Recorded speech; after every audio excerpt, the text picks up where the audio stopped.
முத்தத்தால் நாச்சாரின் மகளாக 1730ஆம் ஆண்டு பிறந்தேன். நான் சிறு வயதிலேயே வீர விளையாட்டுகளுக்கான சிலம்பம், குதிரை ஏற்றம், வாள் வீச்சு போன்ற வீரக்கலைகளை பயின்றேன். எனக்கு தமிழுடன் பிரெஞ்சு, ஆங்கிலம் போன்ற உருது மொழிகளும் தெரியும். சிவகங்கை வேதினர்கள் கைப்பற்றியதால் சிவகங்கை தீவை மீட்டே தீர்ந்து சபதம் எடுப்பேன். நான் தான் சிவகங்கையின் பட்டத்து ராணி.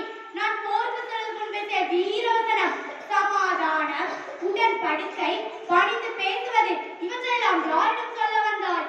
வாளை சுழற்சி வந்த வீர சிறுவன் சேதுபதி. அவனின் வீரத்தை வேகத்தை கண்டவன் கொண்ட கோழைகளே, தாய் நாடு காக்க வேண்டும் என்றால் பெண் குருதி சாக்காடில் வெல்லமடா. நான் தோளின்று வாளை சுழற்றினால் இந்த வையகம் நடுங்குமடா.